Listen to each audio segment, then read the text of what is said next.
جنہ تیرے درد ٹکڑے کھا لئے، جنہ تیرے درد ٹکڑے کھا لئے، گل کر دینے عرشوں پار دی، گل کر دینے عرشوں پار دی، گل کر دینے عرشوں پار دی۔ بسم اللہ الرحمن الرحیم۔ یوٹیوب کے نوائے جاوید چینل پر جاوید القادری اپنے بہن بھائیوں، بچے بچوں اور سامعین و ناظرین کی خدمت میں سلام عرض کرتا ہے۔ معزز ناظرین، آپ کو یاد ہوگا کہ پچھلے ایپیسوڈ میں ہم مقام رسالت اور حقیقت رسالت کے حوالے سے گفتگو کر رہے تھے، اور ہم نے یہ بیان کیا کہ جہاں تک آپ صلی اللہ علیہ وسلم کے بشری اوصاف کا تعلق ہے تو آپ صلی اللہ علیہ وسلم کے ان اوصاف کے تو مشرکین مکہ بھی معترف تھے۔ وہ آپ صلی اللہ علیہ وسلم کو صادق مانتے تھے، آپ کو امین مانتے تھے، اور آپ کی سیرت و کردار کے جتنے بھی گوشے اور پہلو تھے ان کا انہیں اعتراف تھا۔ اب انہیں جو اعتراض تھا یا منصب رسالت کے حوالے سے آپ کی حیثیت اور جس حیثیت سے وہ انکاری تھے، وہ حیثیت تھی ما فوق البشری حیثیت۔ وہ آپ صلی اللہ علیہ وسلم کی جو ماورائے بشریت عظیم الشان حیثیت تھی، اسے بر بنائے حسد ماننے پر تیار نہیں تھے۔ اس لیے انہوں نے آپ کی نبوت اور رسالت کا انکار کر دیا۔ اب ہم وصف رسالت کے حوالے سے علم اور تصرف کے ان بے پایہ امکانات اور شرف و فضیلت کے مظہر، ان امتیازات کا تذکرہ کریں گے جن کا اعتراف رسول اللہ صلی اللہ علیہ وسلم کی رسالت پر ایمان کی صورت میں لازم آتا تھا، اور جنہیں تسلیم کرنے پر مشرکین مکہ بر بنائے حسد تیار نہیں تھے۔ بات دراصل یہ تھی کہ وہ حضور صلی اللہ علیہ وسلم کی ماورائے بشریت کسی دوسری حیثیت کو تسلیم کرنے پر آمادہ ہی نہ تھے، حالانکہ خالق کائنات جس نے اپنی نمائندگی کے لیے آپ صلی اللہ علیہ وسلم کو رسول بنا کر بھیجا تھا، اپنا نمائندہ بنا کر بھیجا تھا، اپنا ریپریزنٹیٹو بنا کر بھیجا تھا، وہ بالکل مختلف انداز اپنے رسول کو متعارف کرانا چاہتا تھا۔ رب تعالی منصب رسالت کے حوالے سے اپنے محبوب صلی اللہ علیہ وسلم کا جس انداز سے تعارف کروانا چاہتا تھا، وہ اسے ماننے کے لیے تیار نہیں تھے۔ رب تعالیٰ آپ صلی اللہ علیہ وسلم کا تعارف کسی اور حوالے سے کروانا چاہتا تھا، اپنے رسول، اپنے نبی،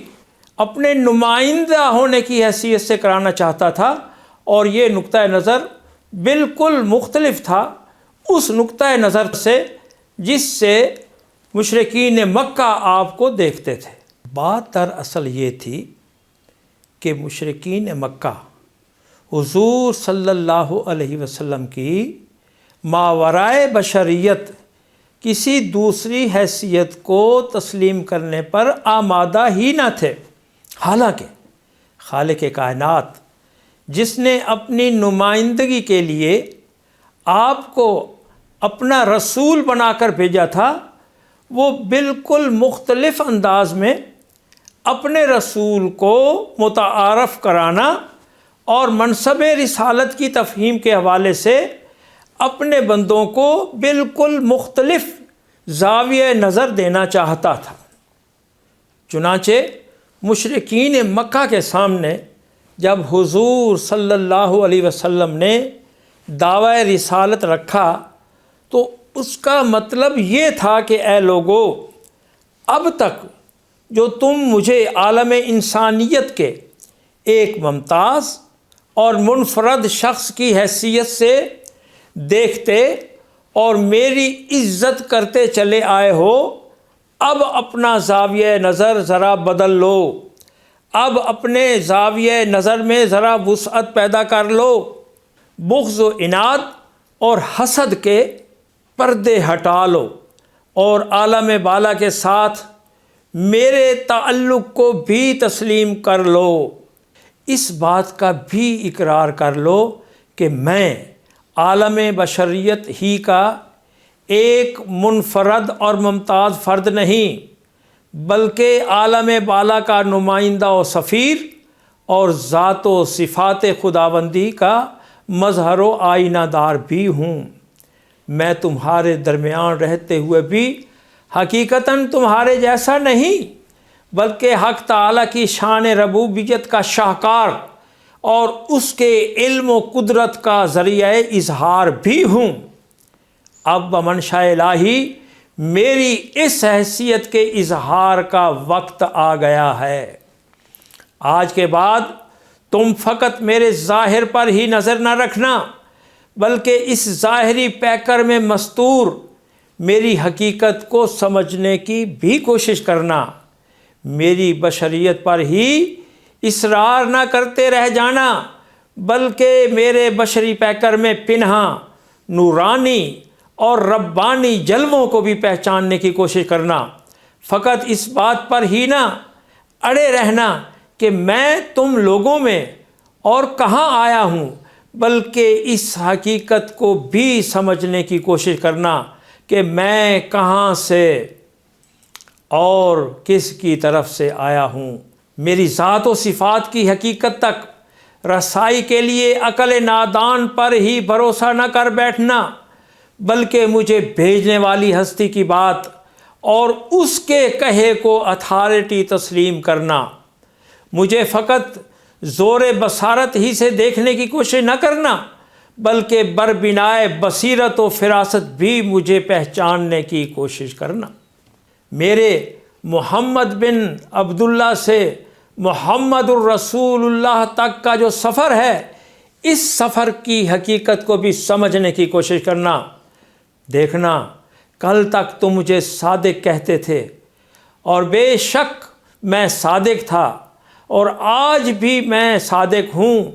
لیکن اس حقیقت کو فراموش نہ کرنا، بلکہ اسے سمجھنے کی کوشش کرنا کہ کل تک میری صداقتوں کا عنوان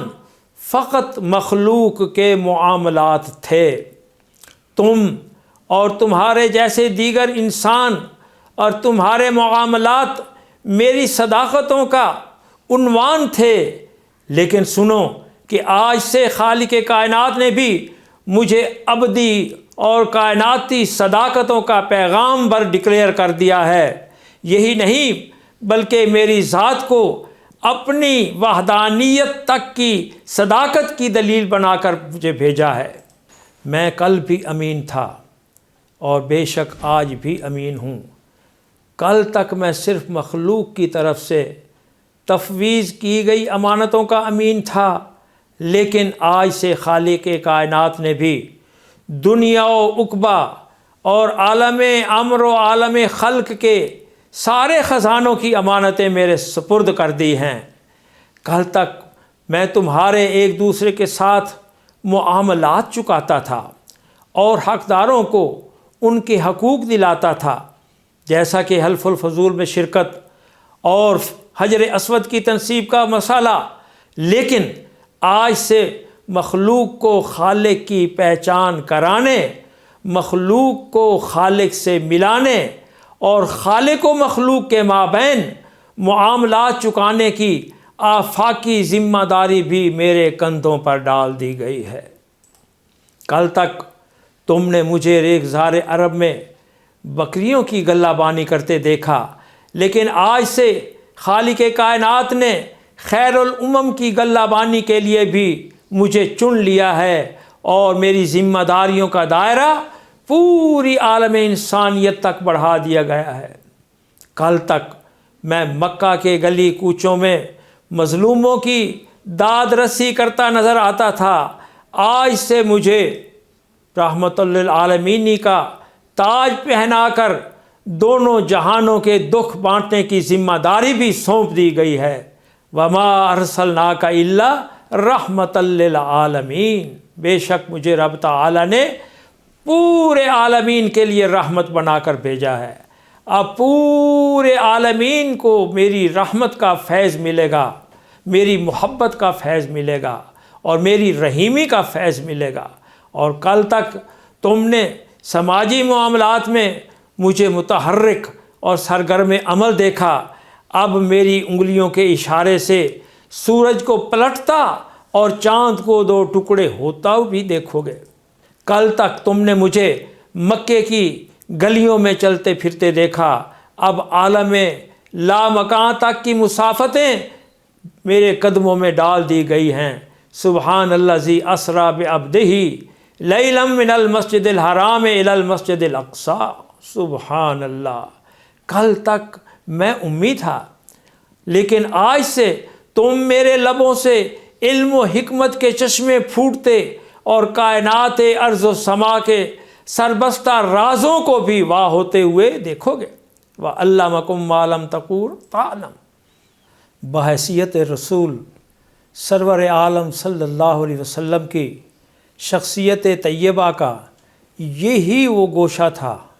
جس کا عقل نادان نے بالعموم انکار کیا، لیکن سعادت مند روحوں نے آپ صلی اللہ علیہ وسلم کی اس حیثیت کا اقرار و اعتراف کرنے میں لمحہ بھر بھی تاخیر نہ کی۔ تفہیم رسالت کے حوالے سے یہی وہ نقطہ نظر تھا جس نے ابو بکر و ابو جہل میں فرق کر دیا تھا۔ ابو جہل کی نظر فقط آپ کے ظاہر پر تھی، حضور صلی اللہ علیہ وسلم کے بشری اوصاف کا قائل وہ بھی تھا، جبکہ ابو بکر کی نظر بشری پیکر میں مستور آپ صلی اللہ علیہ وسلم کی حقیقت پر بھی تھی۔ ابو بکر پہچان گئے تھے کہ لباس بشریت میں ملبوس ذات مصطفی صلی اللہ علیہ وسلم کی حقیقت کچھ اور ہے، اور یہ ذات عالم انسانیت کا ایک فرد ہوتے ہوئے بھی حقیقت کے اعتبار سے ماورائے بشریت ہے۔ ناظرین و سامعین، آج کی گفتگو ہم یہیں ختم کرتے ہیں، اور آپ سے حسب سابق ہماری یہی درخواست ہے کہ آپ اس چینل کو دیکھیں، اسے اپنے احباب کے ساتھ شیئر کریں، اس پہ اپنے کمنٹس دیں اور اسے سبسکرائب بھی کریں۔ وما علینا الا البلاغ المبین۔